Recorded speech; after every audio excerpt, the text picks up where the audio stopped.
Playing as animal characters in a video game is really nothing new. From Donkey Kong to Sonic the Hedgehog to Jazz Jackrabbit and even to obvious trend chasers like Bubsy, it's a large part of gaming history. However, these characters were all cartoony and given humanoid traits, whether physically or in personality. The game I'm going to be talking about today, however, actively defies that, preferring to have you play as creepy crawlers and reveling in its realistic portrayal. This is my review of Deadly Creatures for the Nintendo Wii.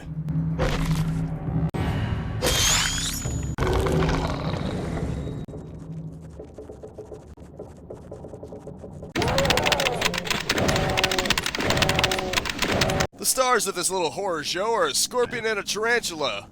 You alternate between them between every chapter in a semi-linear adventure game involving various kinds of puzzles and enemies to circumnavigate through. It plays sorta like a Metroidvania, which you know I'm all about. The two characters play fairly differently from one another, where the tarantula is the more agile and vulnerable of the two, while the scorpion is more of a slow-moving tank. This is also reflected in their combat styles, of course. The scorpion has a strong defense and can break through enemy defenses, while the tarantula is suited for evading, making quick strikes and ensnaring with webbing. Both of them are also capable of poisoning enemies with a venomous strike. You can be pretty powerful fighters if you can master their movesets. You're able to save the game by interacting with swarms of fireflies and eat crickets to regain your health. There are also special leaf crickets that can increase your maximum health and grubs that can unlock concept art, encouraging you to look around every corner in the game world. The scorpion and tarantula gradually gain new abilities for navigating the environment with. For instance, the scorpion gains the ability to dig through the ground and break through certain materials, playing to his greater physical strength, while the agile tarantula will be jumping and zipping from web to web to get around the environment. From time to time, you have to fight bosses like a rattlesnake or a Gila monster. Many of the reoccurring enemies like tarantula wasps can be pretty challenging too on their own. The final boss is perhaps fittingly a nightmare if you don't know how to strategically dash, because he's basically a crazy guy with a shotgun. My biggest complaint is probably the controls, unfortunately. This might just be a result of the Wiimote and Nunchuck having less buttons and sticks than a traditional controller, but some of the moves that rely on swinging one of them can be very hit and miss. It's especially disorientating when you suddenly have to aim the tarantula to fire his webbing in the middle of combat when you haven't been aiming until then. Luckily, the environment traversing abilities really aren't that hard to use, since for the most part you don't have deadly creatures breathing down your neck. Overall though, from a gameplay perspective, the game is quite fun to play through. If you can get past the wonky controls and the game being on the linear side at times, essentially a straight line, but at least it branches off in places to let you search for secrets and the like, you can have a lot of fun with it, and I had a blast with it. God damn, it's hot out here. I'm gonna have to loosen my drawer or something. Start here? No, I'm just getting my bearings over this way. Who we digging up? You probably wouldn't expect a game where you play as a spider and a scorpion to have all that complex a story, but you may be surprised. For the most part, the plot revolves around the personal journey of a scorpion and a tarantula. One thing that becomes apparent right off the bat is that the scorpion and tarantula don't seem to like each other very much, and you'll end up fighting the other one during the occasions you meet up. They never really kill each other though, it's more like they're rivals. The one you don't play as typically runs away after it's done. A rattlesnake seems to serve the purpose of the tarantula's primary arch-nemesis, with the scorpion seemingly lacking one apart from maybe one of the human characters. Speaking of human, the crux of the story revolves around two humans, George Scruggs and Josiah Wade. While the scorpion and tarantula are doing their own thing to survive, these two are seen in the background from time to time. Their goal is to find gold that was seized from the Confederacy during the Civil War, they believe stolen.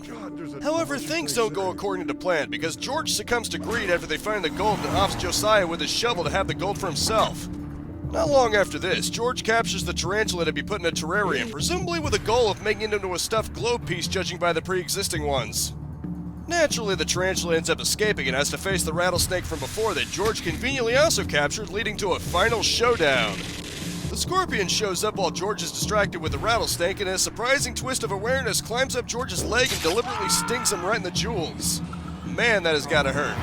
As if that wasn't bad enough, he gets bitten by a Gila monster that he was also keeping in a tank. That right there would be enough to kill him, since they tend to be fairly venomous.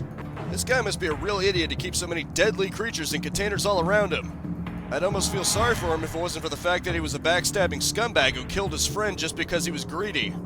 In any case, George is really angry now, and the scorpion has to sting him twice more before fleeing in a shotgun hole George made. George gives chase, notices the rattlesnake on the gas pumps, and impulsively fires his gun at it. And it's good news for George, because he no longer has to worry about the gill monster's venom laying waste to his insides. He instead dies to an explosion. The scorpion and tarantula remain alive after the explosion and scamper off, seemingly with a reluctant respect towards one another. Well, at the very least, they've decided they're done fighting and just want to get on with their short lives. And that was the plot to Deadly Creatures, which was actually quite engaging, even when you're just struggling for survival in the desert against other creatures. You can tell the tarantula and scorpion kinda have personalities that regular animals wouldn't. That's a suspension of disbelief, of course, since playing as just instinctual creatures wouldn't be all that interesting. These two had a goal, and they probably accomplished it, assuming the scorpion really wanted to take out George and the tarantula really wanted to end its arch nemesis, the rattlesnake. The narration in the background by the two human characters, of course, was what grounded the plot and gave us something to shoot for, but it was a fun ride from start to finish, even when it was focused on the creatures.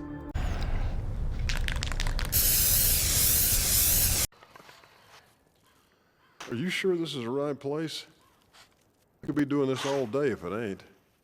As mentioned before, Deadly Creatures forgoes the typical cartoony style associated with animal-centric games in favor of one that's a little more realistic. It's a pretty bold choice given the Wii's limited graphical capability compared to the PS3 and 360. For the most part, I think it works quite well in the game's favor. The Wii's limited RAM means there is some fairly low-resolution textures, but the detailing on the environments and creatures is quite good as a whole. There are little details around like discarded objects and bones scattered around, which really add to the game's atmosphere. The creatures you play and fight against are also fairly nicely detailed and animated. It really looks like they did their homework when it came to each animal. As is probably expected though, the one casualty of this more realistic style is the two humans.